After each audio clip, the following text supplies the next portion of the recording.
Hola, ¿cómo están?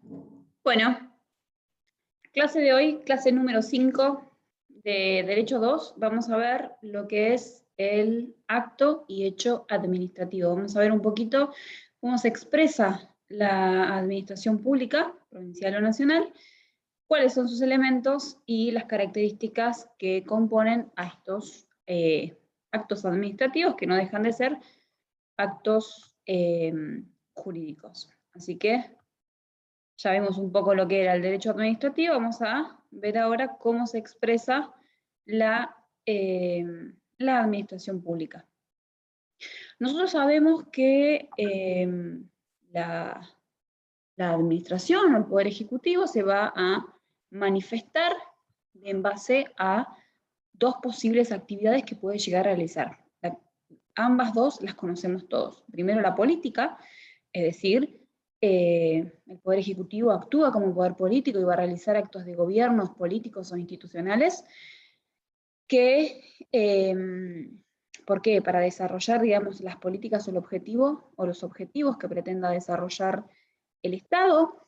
Supónganse ejemplos como les puse en el material de actos de gobierno, pueden ser declarar el estado de sitio o la intervención de una provincia.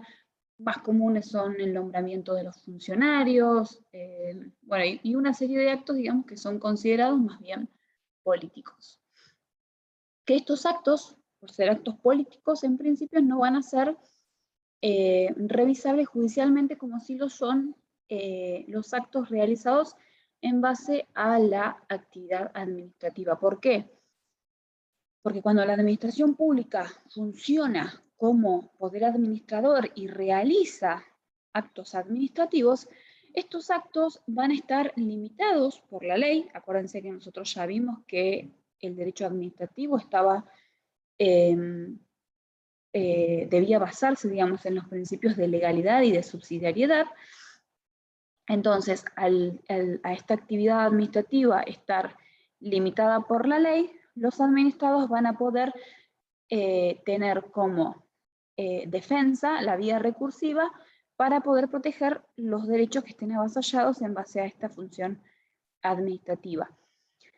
Esta función, a diferencia de la política, es la que va a estar sujeta a el control jurisdiccional. Es decir, una vez agotada la vía administrativa, nosotros podemos ir a la vía judicial para revisar las decisiones que tome esta administración.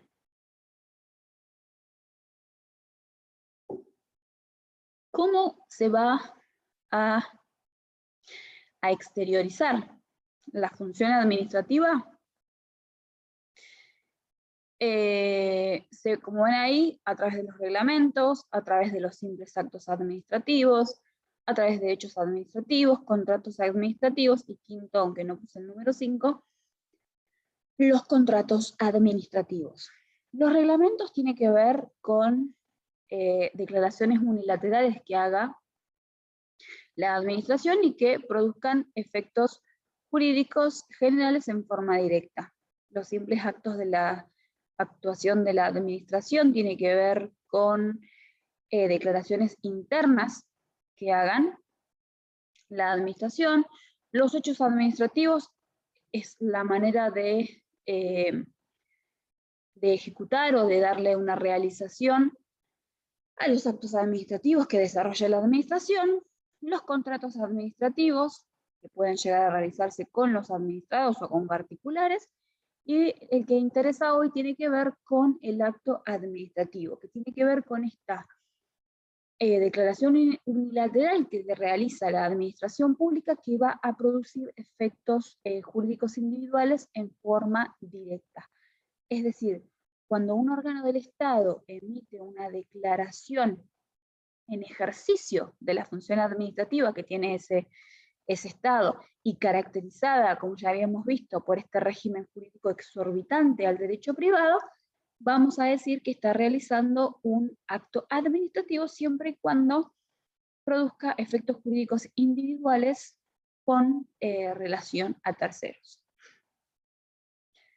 Lo importante que sepan es que el acto administrativo es un acto jurídico como el que está consagrado en el Código Civil Comercial de la Nación Argentina. Entonces, Por eso van a ver en el material que hay una relación de género y especie. El género es el acto jurídico, el que está consagrado en el Código Civil y Comercial, y la especie sería el acto administrativo. ¿Por qué? Porque el acto administrativo es un acto jurídico y como acto jurídico produce efectos jurídicos sobre el administrado y permite que el Estado exprese la voluntad jurídica en temas relacionados con la administración. ¿Cuál es la diferencia entre el acto administrativo y el hecho administrativo? Tiene que ver, si bien no siempre son evidentes, es decir, si bien nosotros no vemos o no estamos pensando todo el tiempo, esto es un acto administrativo, esto es un hecho administrativo, tiene que ver con que el hecho administrativo es la actividad material que realiza el derecho administrativo.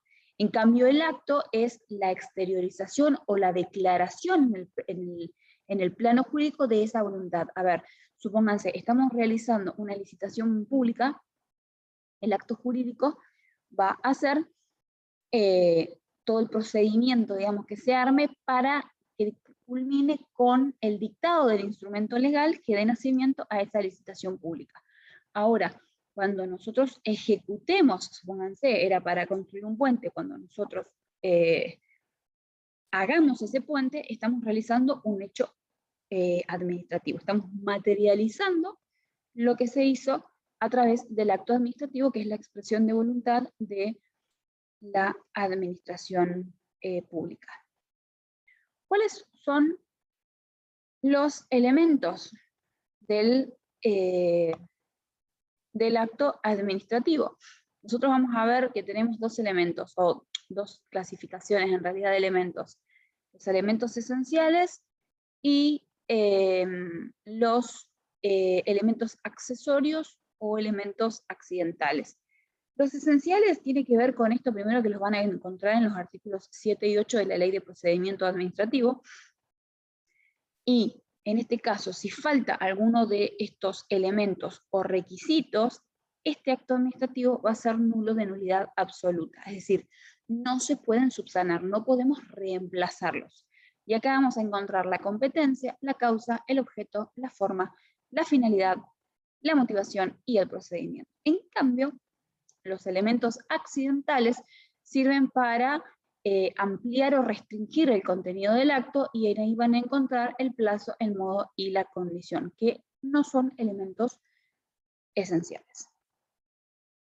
Si ustedes se van al artículo 7 de la Ley de Procedimiento Administrativo, van a encontrar primero, como elementos esenciales, que el acto tiene que ser dictado por una autoridad competente. Esto tiene que ver con la competencia, es decir, la atribución funcional o legal que se le va a dar a un determinado órgano para poder dictar ese acto administrativo. Ese acto, a su vez, esta competencia puede ser en razón de la materia, en razón del lugar, en razón de la función. Ese acto administrativo, a su vez, tiene que sustentarse en los hechos y antecedentes que le van a servir de causa y al derecho aplicable. Es decir, el acto administrativo sí o sí tiene que tener una causa. Es decir, todos los antecedentes que llevaron a que ese acto administrativo sea dictada por la autoridad administrativa. Es decir, el por qué nosotros estamos realizando ese acto administrativo. Entonces hablamos competencia y causa. El objeto, ¿por qué? Este objeto tiene que ser cierto y física y jurídicamente posible, es decir, tiene que decidir sobre todas las peticiones que formule el administrado. Incluso puede proponer otras, o puede involucrar otras no propuestas, pero en principio son en base a las peticiones que haya formulado la parte. Entonces, cuando hablamos del objeto, lo que estamos haciendo nosotros es hablar del contenido del acto. Y se va a basar inclusive en la causa. Tiene que cumplirse un procedimiento. ¿Por qué? Porque nosotros para emitir un acto administrativo vamos a tener que cumplir con todo el procedimiento esencial y sustancial previsto por la normativa o por el ordenamiento jurídico. Es decir, todos los pasos que se tienen que dar hasta llegar a la culminación con el dictado de este acto administrativo, es decir, todas las formalidades esenciales que tienen que ser seguidas en base a lo que establece la ley. Tenemos también la motivación, que esto hablamos un poco la clase pasada, donde la ley de procedimiento administrativo nos exige que este acto administrativo esté motivado, que nos exprese en forma clara y concreta cuáles son las razones que nos llevan a nosotros a emitir este acto administrativo. Entonces, lo que lleva a decirnos es que la motivación termina siendo la exteriorización de la causa, es decir, nosotros expresamos a través del acto administrativo cuáles son los hechos y el derecho que originaron el nacimiento de ese acto. Si no cumplimos con el requisito de la motivación, podríamos llegar a decir que la administración actuó de una forma arbitraria y podríamos llegar a impugnar ese acto. Acuérdense que estos son de nulidad absoluta, es decir, no son subsanables los vicios que lleguen a estos elementos. Después tiene que tener una finalidad que tiene que ver con esto de que el acto administrativo tiene que cumplir con la finalidad que motivó a este acto, sin poder perseguir otros fines, sean públicos o privados, distintos a los que justificaron el acto administrativo, su causa u objeto. Entonces, cuando nosotros, o cuando se le otorga a un determinado órgano una competencia para un tema específico, ese órgano no se tiene que apartar de la finalidad que haya perseguido el Estado al otorgarle la competencia. Es decir, este requisito de finalidad es el para qué nosotros estamos emitiendo un acto administrativo. La ley también habla un poco sobre las formalidades, donde dice que el acto administrativo tiene que expresarse por escrito y ser expreso, tiene que indicar el lugar y fecha en que se lo dicta y contener la firma de la autoridad competente que lo emite, y solo por excepción, y si las circunstancias lo permiten, puede utilizarse una forma distinta. Entonces, esto tiene que ver con las formalidades que tiene que tener este acto administrativo. ¿Por qué? Porque también nosotros tenemos que saber ante quién vamos a recurrir en caso de que ese acto administrativo tenga algún vicio. Excepcionalmente podríamos decir que pueden ser actos administrativos verbales, por ejemplo, cuando se da órdenes en la policía, por actos tácitos, pero lo principal y básico es que el acto administrativo sea por escrito y que contenga la firma de la autoridad, digamos, que dictó este acto administrativo. Otro de los temas que les puse ahí tiene que ver con la eficacia que tiene que tener este acto administrativo, es decir, cuándo este acto resulta eficaz. Y va a ser eficaz cuando sea notificado. Al particular, si estamos hablando de actos administrativos de alcance general, supónganse una designación de un funcionario público, nosotros notificamos personalmente a la persona que hayamos designado, o haya sido publicado en el boletín oficial. Supónganse una licitación pública, una licitación privada, son cuestiones que se publicitan y se dan a conocer a través del boletín oficial, porque tiene que ver con actos administrativos que tienen un alcance general, o incluso, como les pongo en el material, un reglamento.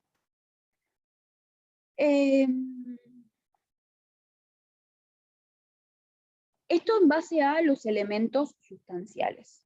Ahora, si nosotros vamos a hablar de efectos accesorios o accidentales del acto administrativo, podemos hablar del plazo, es decir, el acto administrativo tiene que contener a partir de cuándo este acto administrativo va a producir efectos y hasta cuándo. A veces se pone a partir de la fecha del presente decreto, supónganse cuando lo firma el gobernador, si hablamos de la provincia del Chubut, a partir de ese momento, o te dicen que comienza a regir a partir de tal fecha y especifican de tal fecha a tal fecha, pero son elementos accidentales, no siempre tenemos nosotros establecido, supónganse, un plazo dentro de este acto administrativo. La condición, es decir, si nosotros sometemos ese acto administrativo a un acontecimiento que es futuro e incierto, que puede suceder o no, y esta condición va a subordinar los efectos o el nacimiento del acto administrativo, y el modo en caso de que se le exija al administrado cumplir con algún tipo de carga u obligación para que cumpla efectos el acto administrativo. Pero siempre recordando esto, que estos tres son elementos accidentales. Pueden o no estar en el acto administrativo, y no por eso este acto administrativo deja de ser válido. Otro de los temas que es importante que conozcan es el tema del silencio de la administración. ¿Por qué? Porque hay situaciones donde los administrados o los particulares le exigen a la administración que ésta se expida, y si ésta no lo hace en un determinado plazo, es decir, si la administración no nos responde cuáles son las peticiones o la respuesta a las peticiones que nosotros formulamos, tenemos que saber cuándo podemos continuar, exigirle que se exprese nuevamente, o incluso dar por no respondido y otorgar y encarar, digamos, la vía judicial. Entonces, la ley de procedimiento administrativo lo que hace es clasificar, digamos, este silencio en positivo, que es la excepción. Esto nunca ocurre, o básicamente nunca, cuando en determinadas situaciones, cuando la administración no se expresa, no se expide sobre lo que pedimos, se va a considerar como una respuesta positiva a la petición esta realizada, pero el principio general lo que nos establece es que el silencio de la administración tiene carácter negativo, es decir, si la administración no nos responde las peticiones que nosotros formulamos, implican una negativa a esa respuesta. Ahora, la ley de procedimiento administrativo nos va a establecer qué plazo vamos a tener que esperar para que la administración se expida, y si en ese plazo directamente no se expide, poder volver a formular o incluso realizar un pronto despacho, y en caso de que continúe sin respondernos, nos vamos a tener como una negativa y poder acceder a las vías judiciales. Esto cuando veamos el procedimiento administrativo lo vamos a ver bien. Otra de las cosas importantes que quiero que veamos tiene que ver con las características del acto administrativo, que están consagradas en el artículo 12 de la Ley de Procedimiento Administrativo, y tiene que ver con esto que el acto administrativo tiene una presunción de legitimidad, una ejecutoriedad, una estabilidad, el tema de y el tema de la retroactividad, que también es importante. Hablemos de la presunción de legitimidad, ¿por qué? Porque se supone que un acto administrativo emanado de una autoridad administrativa competente, en principio es legítimo, se presume que fue dictado conforme al ordenamiento jurídico vigente. Ahora, salvo prueba en contrario, salvo que nosotros probemos que ese órgano no era competente, supónganse, para dictar ese acto administrativo. Entonces, recién luego de que se dicte ese acto administrativo y se quiera impugnar su legitimidad, va a tener dos consecuencias. En principio, que los juicios no pueden decretar la invalidez del acto, y la ilegitimidad del acto tiene que ser siempre alegada y probada por el particular, por esto de que se presume que ese acto administrativo fue dictado por la autoridad competente. La ejecutoriedad tiene que ver con esto que ya lo hemos visto, con la facultad que tiene la administración de poder ejecutar o poder realizar por sus propios medios la ejecución de este acto administrativo sin la intervención del juez. Es decir, el acto administrativo se autorresuelve, digamos, o provee sus propias decisiones, salvo que una ley ordene lo contrario. Supónganse, van a encontrar el ejemplo en el material, los impuestos se tienen que pagar en cualquier momento, ante cualquier reclamo. Después, si nosotros vemos que eso está mal calculado o mal cobrado, bueno, primero pagamos y después empezamos el reclamo. ¿Por qué? Porque los actos de la administración se presumen que son ejecutables. La estabilidad tiene que ver con que una vez que nosotros fuimos a una sede judicial a impugnar el acto administrativo, es decir, agotamos la vía administrativa, el procedimiento administrativo y fuimos una serie judicial, una vez que el juez dicta la sentencia, ese acto va a gozar de validez y permanencia y no va a poder ser revocado. Con el tema de la retroactividad, tiene que ver con que el acto administrativo, en principio, no puede ser retroactivo, es decir, como principio general los actos administrativos siempre van para adelante, y en algunas circunstancias puede llegar a ser retroactivo, supónganse cuando no se lesionan derechos adquiridos, cuando se favorezca al administrado, pero por principio general los actos administrativos no pueden ser retroactivos. Y finalmente, bueno, les puse una clasificación que lo tienen en el material de cuál es la clasificación de los actos administrativos. Pero bueno, básicamente me interesaba que sepan esto, qué es un acto administrativo, cómo se expide la administración y cuáles son los elementos que tienen que tener estos actos administrativos para que puedan considerarse válidos y tener la presunción de legitimidad. Así que cualquier duda, no duden en consultarme y espero que les haya resultado útil la clase. Nos estamos viendo.